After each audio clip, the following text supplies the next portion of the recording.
Hello guys, good morning. चलिए जल्दी से जुड़ जाइए क्योंकि आज हम लोग पढ़ने वाले हैं। आज हम लोग जो प्रैक्टिस करने वाले हैं वो है 10th चैप्टर। और ये 10th चैप्टर हम लोग अपने ऑफलाइन बैच में कंप्लीट भी कर चुके हैं।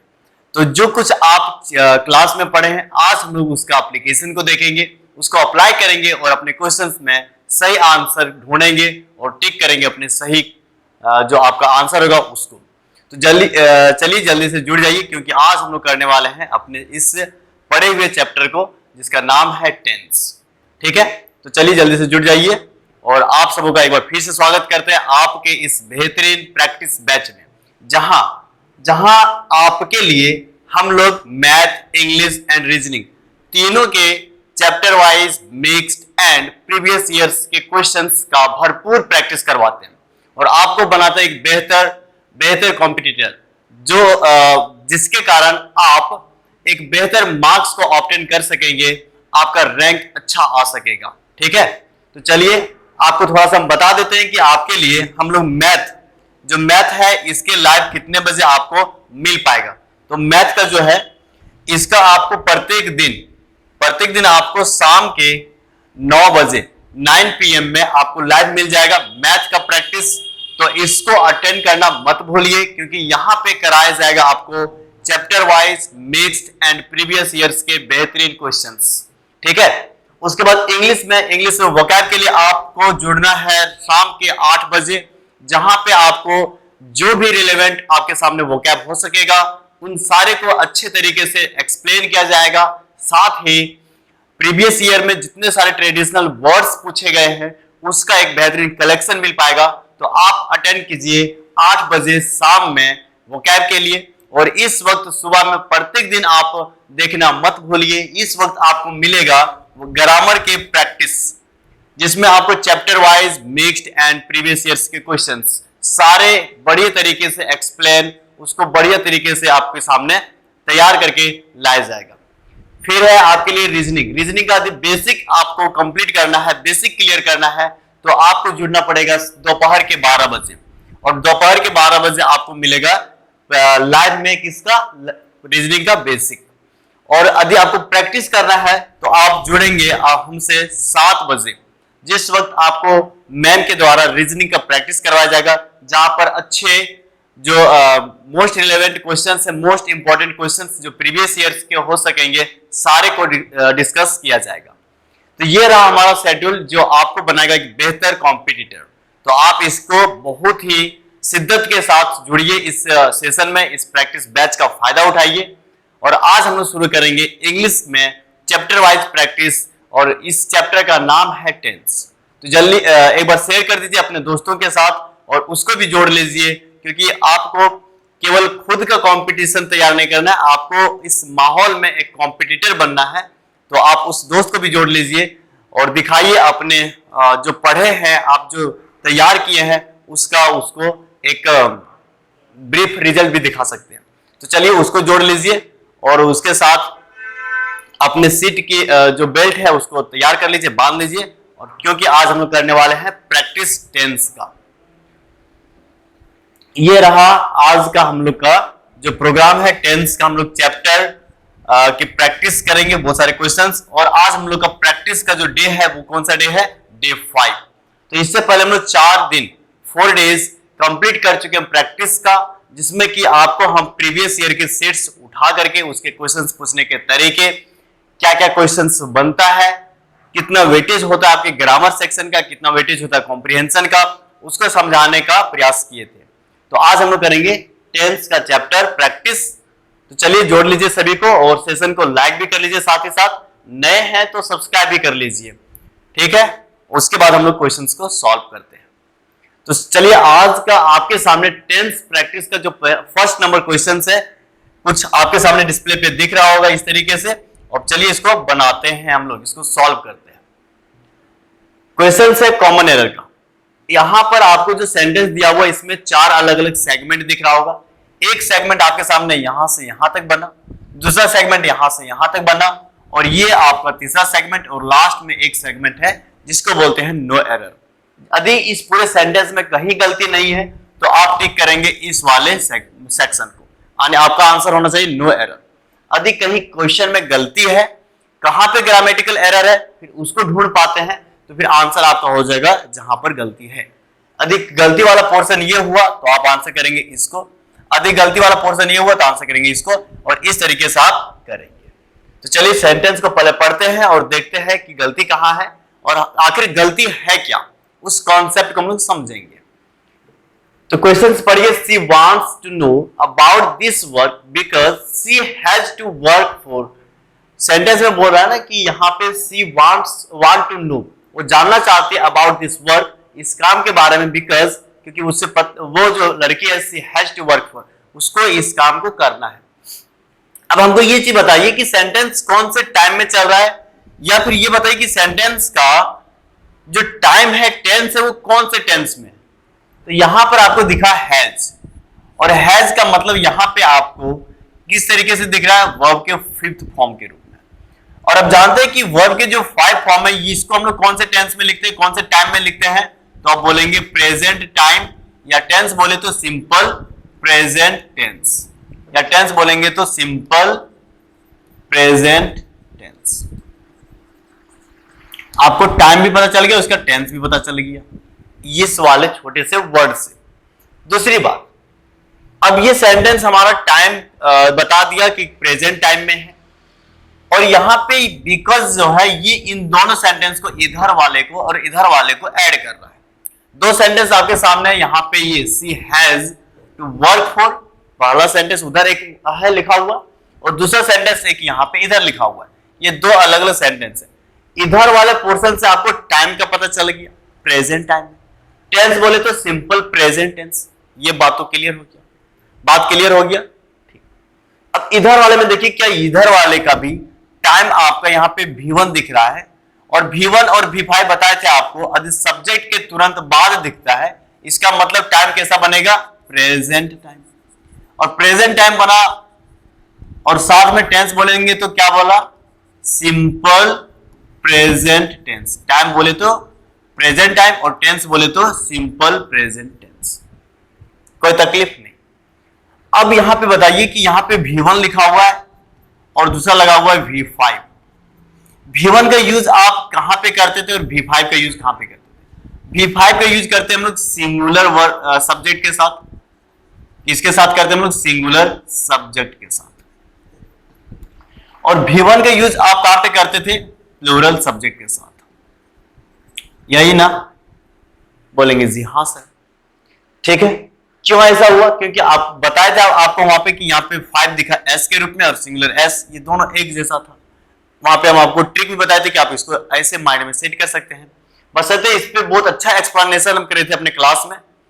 आप क्लास में होंगे जिस दिन इसको एक्सप्लेन कर रहे थे, तो आपको सारी ये बातें फिर से रिकेप कर रहा होगा, माइंड में रिसेट होते जा रहा होगा। अब रहा कि V1 का हम लोग क्या करते हैं, प्लूरल सब्जेक्ट के साथ, और V5 का सिंगुलर सब्जेक्ट के साथ। अब ये बताइए सी के बारे में, ये सी सिंगुलर सब्जेक्ट है या प्लूरल सब्जेक्ट है। आप बोलेंगे सर ये तो सिंगुलर सब्जेक्ट है, तो इसके साथ हम लोग किसका यूज करेंगे, V5 का, ना कि V1 का। और यहां पे क्या लिखा हुआ है, V1, तो यहां पे ये गलती है, और आंसर क्या हो जाएगा यहाँ पे, वांट्स। और आपका जो गलत दिखा वो कौन से सेगमेंट में दिखा, कौन से पार्ट में दिखा, इस वाले पार्ट में। इसलिए आपका आंसर भी क्या होगा, यही वाला पार्ट आपका आंसर भी होगा, ठीक है। तो इस तरीके से हम लोग समझे। देखिए हम इतना डिटेल में इसलिए बता रहे हैं क्योंकि हम जो टेंस में आपको बताए हैं उसका आपको एप्लीकेशन जानना है, उसको यूज करने के लिए सीखना है, ठीक। चलिए अब नेक्स्ट क्वेश्चन आपके सामने है कि on many occasions we did help the poor people by way of giving them food to eat and clothes to put on.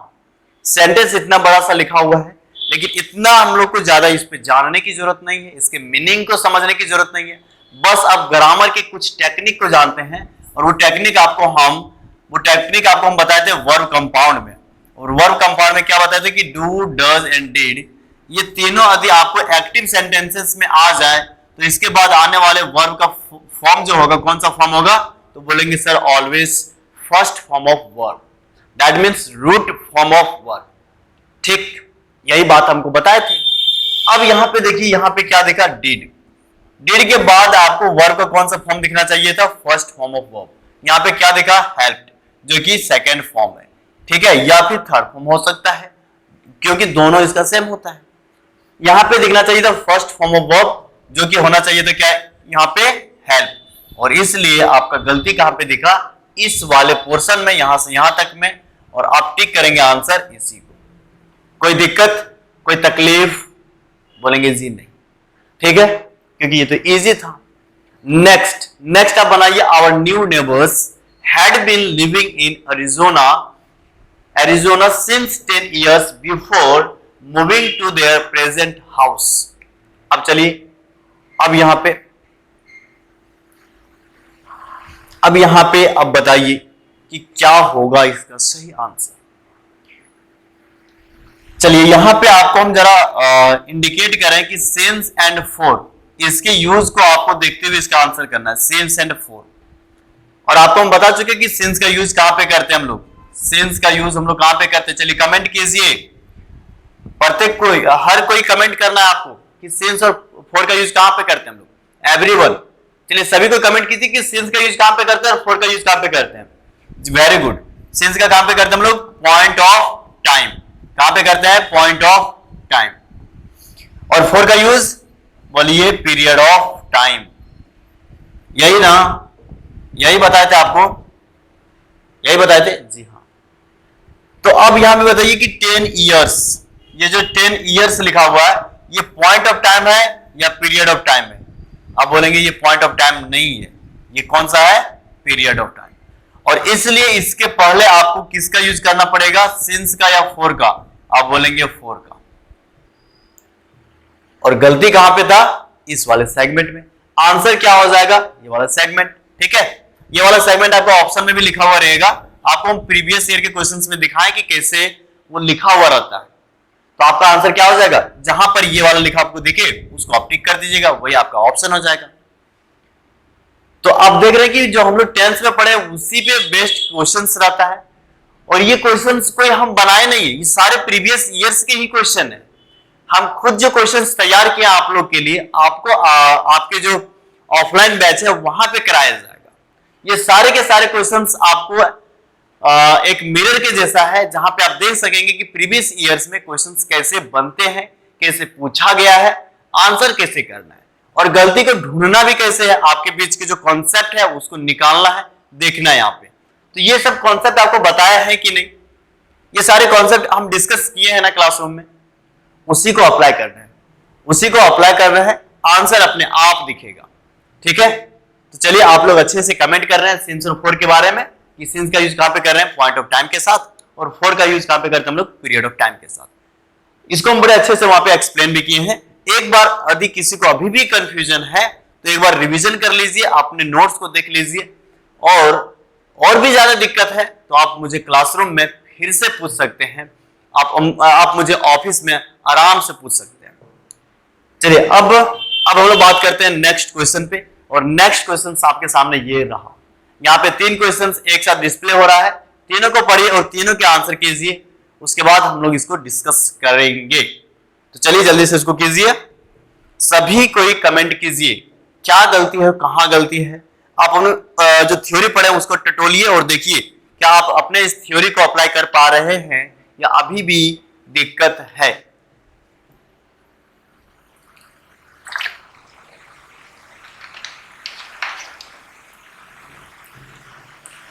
पढ़ लिए?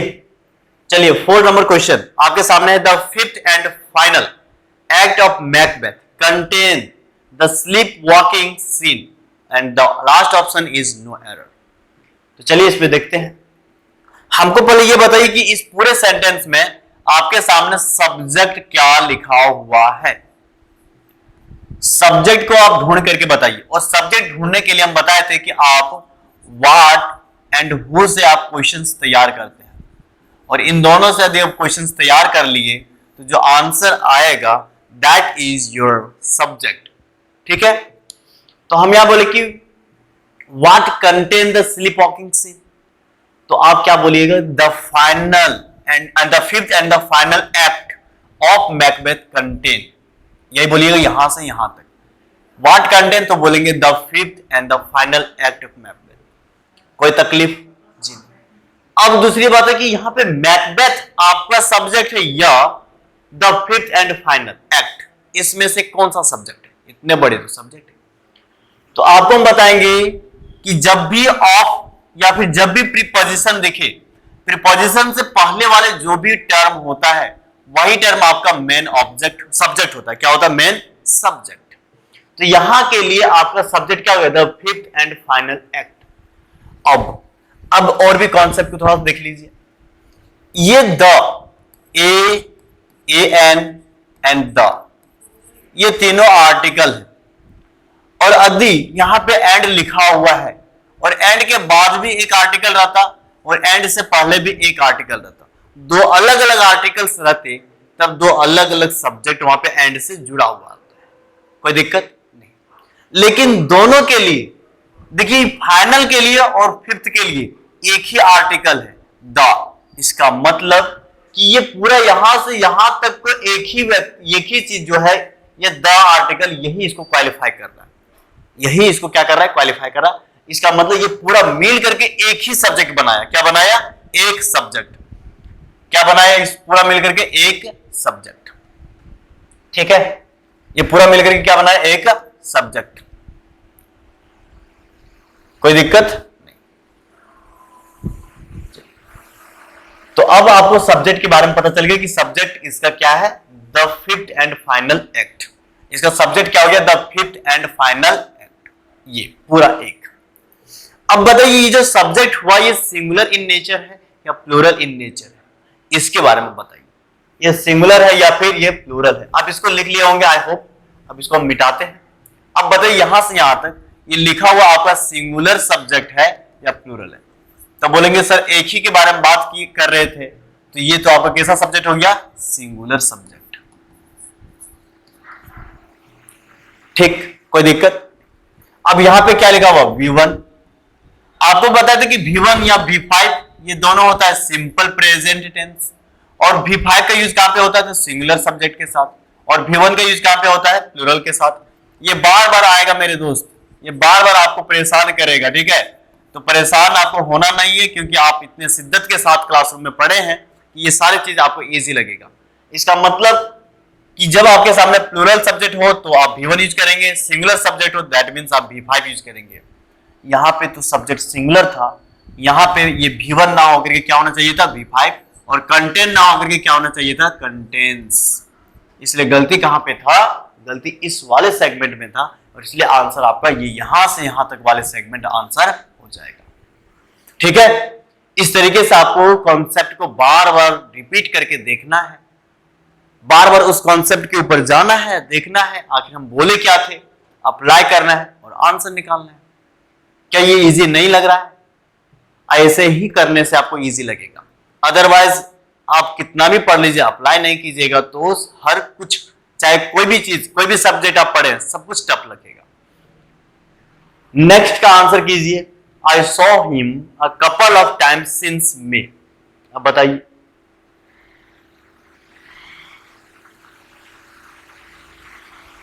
क्या हो जाएगा?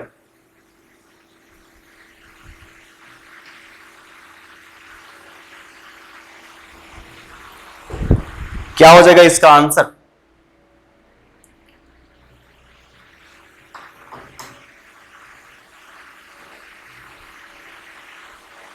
कहां पे गलती है?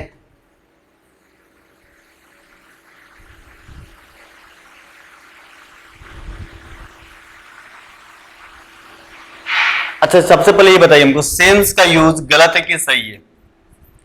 सेंस का यूज यहां पे सही है कि गलत है?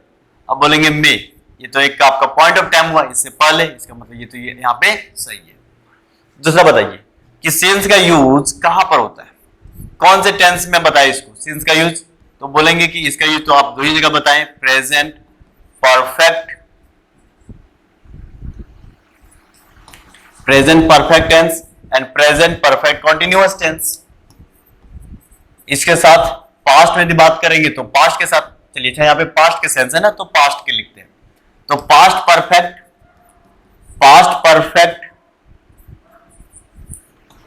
continuous tense, and second one is past perfect tense. क्या बात करते हैं हम लोग? past perfect tense, यही है ना? चलिए अब इन दोनों में से देखिए, क्या यहाँ पे past perfect continuous tense लिखा हुआ है? नहीं। क्या यहाँ पे past perfect tense लिखा हुआ है? नहीं। तो गलती कहां पर है? इस वाले सेगमेंट में। यहाँ पे सब्जेक्ट प्लस V2 लिखा हुआ है, दैट मीन सिंपल पास्ट। इसी को चेंज करके आपको इन दोनों में से करना है। तो क्या होगा बताइए, देखना।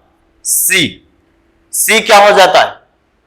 सी आपका एक नॉन एक्शन वर्ब है या फिर ये एक्शन वर्ब है, ये दोनों में आ जाता है ना, क्योंकि सी का मतलब मिलने से भी था और सी का मतलब देखने से। तो यहाँ पे देखने से या मिलने से, यदि मिलने से होगा तो एक कॉन्टिन्यूअस में भी बन जाएगा आराम से, और यदि यहाँ पे सिर्फ देखने से होगा तो ये परफेक्ट से बनेगा, क्योंकि ये फिर नॉन एक्शन वर्ब बन जाएगा। ठीक है, तो चलिए यहाँ पे इसको हम लोग, गलती तो यहीं पे है ना, तो आंसर टिक क्या करेंगे? इसी को। अब इसको यदि सही बनाना हो तो ये भी लिख सकते हैं कि I have been seeing him a couple of times since May, मतलब मई से लेकर के अभी तक हम उसे कई बार मिल चुके हैं। ठीक है, I had been seeing him a couple of times since May, ये भी आप बना सकते हैं। और दूसरा कि I had seen him a couple of times since May, मैं मई से उसे कई बार देख चुका हूं। ठीक है, देख चुका था, ये भी सेंस यहां पे बनेगा। तो दोनों से ये सेंटेंस सही हो जाएगा, लेकिन गलती ढूंढना तो गलती आपका इसी वाले सेगमेंट में, क्योंकि ये ना तो आपका पास्ट परफेक्ट कंटीन्यूअस है और ना ही ये पास्ट परफेक्ट टेंस है। ये दोनों ना होने के कारण ये गलती हो गया, बस आपको गलती ढूंढना है। ठीक, चलिए अब नेक्स्ट 6 नंबर का आप आंसर कीजिए। 6 नंबर का आंसर क्या हो जाएगा? Gori told me his name after he left, no error. After and before का थ्योरी आपको हम बताया है ना, आफ्टर एंड बिफोर का थ्योरी बताया है कि आफ्टर एंड बिफोर के साथ दो तरह का वर्क आता है, जिसे एक बोलेंगे वर्क नंबर 1, जिसे बोले थे फर्स्ट वर्क। क्या बोले थे हम लोग? First work. और दूसरा बोले थे हम लोग सेकेंड वर्क। और बताइए कि फर्स्ट वर्क को आप कहां पे लिखते हैं? फर्स्ट वर्क को आप कहां पर लिखते थे? आप बोलेंगे सर फर्स्ट वर्क तो आपका पास्ट ऑफ पास्ट का था। किसका था? Past of past. इसका मतलब पास्ट परफेक्ट। इसका मतलब बोलिए पास्ट परफेक्ट। ये सारे कॉन्सेप्ट माइंड में जोड़ना चाहिए। और दूसरा सेकेंड वर्क को आप क्या बोले थे? सेकेंड वर्क को हम लोग सिर्फ बोले थे पास्ट टाइम। और पास्ट टाइम का हम लोग कहां पे करते थे? Simple past. क्या ये चीज आपको हम बताएं कि नहीं बताएं? उसी चीज का यूज कीजिए और बताइए कि यहाँ पे दो काम है, कहने का और दूसरा छोड़ने का। ठीक है, लेफ्ट होने का, जाने का। बताइए कौन काम पहले हुआ होगा? कौन सा काम फर्स्ट वर्क होगा? कौन सा काम सेकंड वर्क होगा? कौन सा काम आपका पास्ट और पास्ट में जाएगा, दैट मींस पास्ट परफेक्ट, और कौन सा काम आपका सिंपल पास्ट में जाएगा? इस चीज को बताइए। ठीक है, तो आपको बताया था ना कि आफ्टर के जो बाद होगा काम, वो काम कैसा होगा? वो काम होगा सेकेंड वर्क या फर्स्ट वर्क? आप बोलेंगे फर्स्ट वर्क, क्योंकि पहले इसको करेंगे देन आफ्टर ये काम करेगी। ठीक है, तो यहां पे क्या हो जाएगा? ही हैड लेफ्ट, क्योंकि ये पास्ट परफेक्ट में जाएगा, और यहां पे इसका आंसर क्या हो जाएगा? He had left.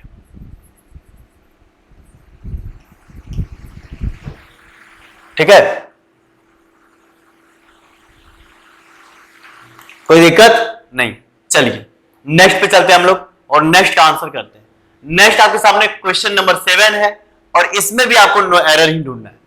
क्वेश्चन बढ़िया, I called at his house yesterday. Call at का मतलब होता है कि वहां पे बुलाया जाना। Yesterday and have given him money, मतलब मैंने उसे अपने घर बुलाया, ठीक है, कल, और हम उसे कुछ पैसे दिए। ठीक है, ऐसे वाले सेंस है। एग्जैक्ट हिंदी आपको यहाँ पे नहीं समझना, लेकिन आपको इसका आंसर करना है। पहले ये बताइए, यहां पे लिखा हुआ वर्ड है एंड। एंड एक ऐसी कंजंक्शन है जो पहले वाले सेंटेंस और दूसरे वाले सेंटेंस में जो वर्ब होता है वो दोनों सेम टाइम में होता है, दोनों के दोनों सेम टाइम में। ऐसा क्यों? क्योंकि एंड जो है ना, एंड सेम तरीके की चीज को क्या करता है? ऐड करने की कोशिश करता है। अब यहां पे देखिए, आई कॉल्ड एट और यहां पे हैव गिवन। बताइए कि इधर वाला जो यहां पे कॉल्ड है, ये क्या लिखा हुआ है? आप बोलेंगे ये V2 लिखा हुआ है, और सब्जेक्ट के साथ V2 लिखा हुआ है। इसका मतलब टाइम कौन सा टाइम? Past time. और यहां पे हैव के साथ गिवन है, यानी हैव और हैज प्लस V3, ये बताए थे आपको। यस, कौन से टेंस में बोलेंगे सर? प्रेजेंट परफेक्ट में। प्रेजेंट परफेक्ट का मतलब कौन सा? टाइम। टाइम बोलिए, प्रेजेंट टाइम। हम अभी आपको क्या बताए कि दोनों तरफ आपको सेम टाइम में ही ढूंढना है, सेम टाइम में ही ढूंढना है। इसका मतलब इधर पास्ट टाइम, इधर प्रेजेंट टाइम। दैट मीन्स कुछ ना तो कुछ गलती है। गलती है कि दोनों के टाइम अलग अलग है। तो पास्ट टाइम है तो इधर तो हम लोग प्रेजेंट क्यों कैसे बोलेंगे? हमने उसे कल ही बुलाया था, तो पैसे कल ही ना देंगे भाई, पैसे भी हम लोग पास्ट टाइम में ही ना देंगे। इसका मतलब गलत यहां पे है। और इसको भी हमको क्या करना होगा? सिंपल पास्ट में कन्वर्ट करना होगा। और सिंपल पास्ट के लिए आप जानते हैं subject plus V2, subject plus V2। Subject जो वही आई है और यहां पे क्या हो जाएगा? वन की सेकेंड फॉर्म, और गिव का V2 गिव, और आंसर क्या हो जाएगा? गिव। और हमारा जो सेक्शन निकला कहां पे गलती है? तो इस वाले सेक्शन में गलती है, हम लोग टिक करेंगे इसी वाले सेक्शन को। ये एक्सप्लेनेशन आपको समझ में आ रहा है? आप टेंस पढ़े हैं तो ये एक्सप्लेनेशन आपको समझ में आ रहा है? सारे के सारे थ्योरी हम क्लासरूम में बता चुके हैं, वही सारे थ्योरी आप लोग यहां पे अप्लाई करते हैं। ठीक है, चलिए अब नेक्स्ट का आंसर कीजिए। He told his friend that he could not do that work because it is not to his taste. Told V2, time past, time past. Could, ये could भी जो है ना, एक्चुअली ये तो टाइम से नहीं रिलेटेड रहता है, लेकिन जब भी एक नरेशन वाले सेंटेंस में आता है तो ये टाइम किसका रेफर करता है? पास्ट का, क्योंकि ये कैन का पास्ट फॉर्म भी हम लोग मानते हैं। तो ये भी कौन सा टाइम हो गया? पास्ट। लेकिन इज कहां पे है? यहां पे, और यहां पे कौन सा टाइम दिखा दिया? ये प्रेजेंट टाइम। और इसलिए वो प्रेजेंट टाइम होगा क्या? आप बोलेंगे जी नहीं, तो इसको क्रॉस करके हमको यहां पे क्या करना पड़ेगा? वाज। और आंसर आपका क्या हो जाएगा? This segment your answer. ये पार्ट आपका आंसर होगा, क्योंकि इसी पार्ट में कंटेन किया हुआ एक एरर को, जो कि इज की जगह पे क्या होना चाहिए था? वाज। तो ये बात आपको समझ आ रहा है कि टाइम को भी देखना है, सेंटेंस के टाइम को। ठीक है, सेंटेंस के टाइम को, इसी को हम लोग बोलते हैं पैरेललिज्म, मतलब समय एक साथ होना चाहिए। नेक्स्ट 9 नंबर क्वेश्चन का आंसर कीजिए। Everyone in this world wishes to live long but nobody wanted to grow old. अब देखिए यहां पे है विशेस V5, बोलिए समय। समय किसमें है? प्रेजेंट की पास्ट की फ्यूचर? अब बोलेंगे सर प्रेजेंट, क्योंकि V5 आप बता चुके हैं always comes with subject in present time, and this word refers the time, that is time क्या होना चाहिए? present. And here there is second form of want, that is wanted, and second form of want क्या refer करता है? ये refer करता है आपका past time। और बीच में देखिए, बीच में आपके सामने but, ठीक है, आपको हम बताएंगे कंजंक्शन में कि कुछ ऐसे भी कंजंक्शंस हैं जिसे हम लोग बोलते हैं उसको क्या बोलते हैं? कोऑर्डिनेट कंजंक्शन, जो एक तरह के चीजों को रिलेट करता है, और उसी में से एक बट है। और इधर वाले जो समय है और इधर वाले जो समय, यानी एक यहां से यहां तक जो सेंटेंस चला और इसके आगे आने वाले जो सेंटेंस चलेगा, इन दोनों का समय एक ही में होना चाहिए, एक ही समय में होना चाहिए। इसलिए यहां यदि आपका प्रेजेंट है तो यहां भी क्या होना चाहिए? आपका प्रेजेंट। और दूसरी बात, ये एक तरह से क्या दिखा रहा है? ये जो चीज है एक तरह से क्या दिखा रहा है? विश को दिखा रहा है ना, एक वो सोच को दिखा रहा है। तो आप आंसर क्या करेंगे? Nobody wants to grow old. कोई दिक्कत नहीं। नेक्स्ट के बारे में हम बात करते हैं। She has been complaining about headache from morning. चलिए अब इसका आंसर कीजिए। चलिए, ये जो सेंटेंस है, ये इस सेंटेंस में आपको यहां पे कुछ दिखा, क्या दिखा? Has been plus complaining, has plus been plus V4। बताइए कौन सा टेंस?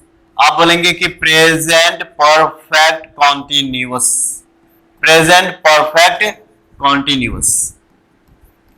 और इस वाले टेंस में यदि आपके साथ समय आता है तो समय को लाने के लिए, इस टाइम एक्सप्रेशन को तैयार करने के लिए हम लोग क्या लिखते हैं? टाइम एक्सप्रेशन को तैयार करने के लिए हम लोग लिखते थे, बोलिए एक बार, सिंस साथ में सिंस या फिर फॉर और साथ में आप उस टाइम को बताते थे, यही ना। यहां पे मॉर्निंग, ये मॉर्निंग पॉइंट ऑफ टाइम बना, मॉर्निंग क्या बना, पॉइंट ऑफ टाइम। और इसके पहले आपको क्या यूज करना था, सिंस, और गलती कहां पे था, इस वाले सेगमेंट में। आंसर क्या हो जाएगा, यही वाला सेगमेंट आपका आंसर हो जाएगा। काफी इजी क्वेश्चन था, काफी इजी क्वेश्चन था, ये था कि नहीं था। अब नेक्स्ट वाला बनाइए 11 नंबर जल्दी से, फिर हम लोग कुछ और भी क्वेश्चंस को देखेंगे आज, उसके बाद फिर हम लोग कल करेंगे प्रैक्टिस टेंस पे। और जितने सारे आपको कॉन्सेप्ट बताए, सारे कॉन्सेप्ट के ऊपर आपको क्वेश्चंस देखने को मिलेगा, सबका आंसर आपको करना मस्ट है, ठीक है। Rakesh founds the newspaper very dull. अच्छा पहले ये बताइए कि ये लिखा क्या है, V5, तो V5 किसका होगा, फाउंड का। और फाउंड वर्ब का मतलब क्या होता है, किसी चीज को मतलब शुरुआत करना, फाउंड करना, जैसे बोलते हैं ना कि इस घर की नींव डालना। हाँ हिंदी भी तो आ गया मुझको, क्या बोलेंगे, नींव डालना। अब बताइए न्यूज़पेपर को वेरी डल, न्यू डाला कि उसमें गलती ढूंढा, तो बोलेंगे सर गलती ढूंढा, तो फाउंड्स तो नहीं होगा। ढूंढने के लिए हम लोग क्या बोलते हैं, फाइंड, और फाइंड का V5 क्या होता है, फाइंड्स। या फिर यदि यहाँ पे पास्ट टाइम में जाएंगे तो हमको चाहिए V2, और हमारा आंसर क्या हो जाएगा, V2, ठीक है। यहाँ पे क्या हो जाएगा, Rakesh found the newspaper very dull. और यहाँ पे फाउंड जो है ये सेकेंड फॉर्म ऑफ किसका है, फाइंड का, फाइंड का सेकेंड फॉर्म है। लेकिन फाउंड्स बन जाने के कारण फाउंड का फिफ्थ फॉर्म बन गया था। तो यहाँ पे हमको फाउंड वर्ब नहीं चाहिए था, हमको यहाँ पे found second form of find चाहिए था। इसलिए Rakesh found the newspaper very dull. कोई दिक्कत, कोई दिक्कत नहीं। तो आपको वर्ब के मीनिंग को भी समझना है, वर्ब के मीनिंग की फाउंड का क्या मतलब होता है और फाउंड्स का क्या मतलब होता है, फाउंड V2 कहां होता है और फाउंड V1 कहां पे होता है, ठीक। चलिए तो यहां पे एक लिख लीजिएगा, यहां पे लिख लीजिए इसको कि फाइंड है, ये V1 है, ये V2 हो गया फाउंड, ठीक है। V3 क्या हो जाएगा, फाउंड, और V4 हो जाएगा फाउंडिंग, सॉरी फाइंडिंग, और V5 क्या हो जाएगा, फाइंड्स। देखिए फाउंड जो है ये फाउंड V1 था, फाउंडेड V2 बनेगा, और ये फाउंडेड V3 बना, ये फाउंडिंग आपके सामने V4 बनेगा, और फाउंड्स आपके सामने V5 बनेगा। और इसका मतलब होता है खोजने से, आप इस पूरे चीज को लिख लीजिए, और इसका मतलब होता है न्यू डालने से, यहां पे लिख ही दिए। तो इस तरीके से आपको इस पूरी चीज को समझना है। नेक्स्ट क्वेश्चन का आंसर कीजिए, question number 12। The camp beside ours has been build in 1966 by Johnson brother. Johnson के भाई के द्वारा इस जो कैंप है, जो हमारे घर के बगल, या जहां पे भी लिखा होगा, यहाँ पे आर्स का मतलब घर हो सकता है, जो भी है जहां पे भी है उसके बगल में, उसको बनाया गया था 1966 में। अब बताइए इसका आंसर क्या होगा। चलिए इस पे थोड़ा सा हम लोग बात करते हैं। इन 1966 इसके बारे में आपका क्या कहना है, ये क्या आपके सामने पास्ट टाइम नहीं है, क्या ये आपके सामने पास्ट टाइम नहीं है। कैसे, जैसे हम बोले थे कि एस्टरडे, जैसे आपको बोले थे द अदर डे, जैसे आपके सामने बोले थे 2 days अगो। ये सारे जो वर्ड था, ठीक है, ये सारे जो वर्ड था, क्या ये सारे वर्ड आपके पास्ट वर्ड नहीं है, पास्ट टाइम वर्ड नहीं है। आप बोलेंगे जी हाँ। इसी को हम बताते हैं आपको particular point of time of past, वहां पे यही बोले थे कि पर्टिकुलर पॉइंट ऑफ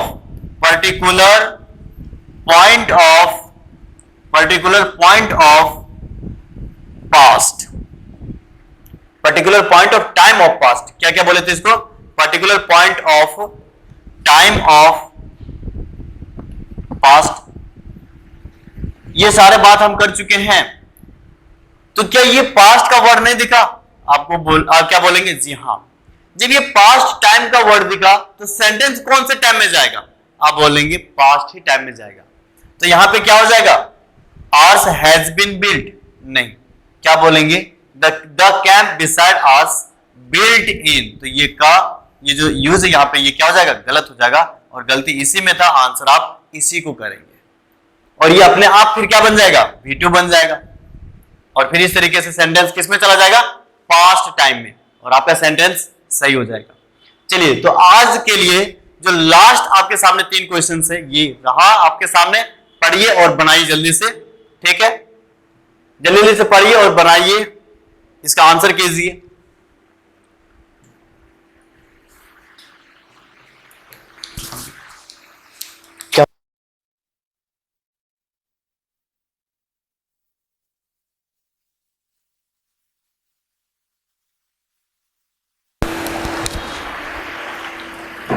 चलिए, तो आपके सामने 3 क्वेश्चंस आपको दिख रहा होगा, आप इसको HW मान लीजिए, होमवर्क मानिए, ठीक है, और इसका आंसर आप करने की कोशिश कीजिए, देखिए कि कौन से कॉन्सेप्ट के ऊपर ये बेस्ट क्वेश्चंस है, आंसर कीजिए, कमेंट कीजिए, और फिर इसका आंसर हम लोग देखेंगे नेक्स्ट प्रैक्टिस सेशन में। तब तक के लिए थोड़ा सा वेट कीजिए और अपने सेहत का ख्याल रखिए, अपने तैयारी को और भी ज्यादा बूस्ट कीजिए।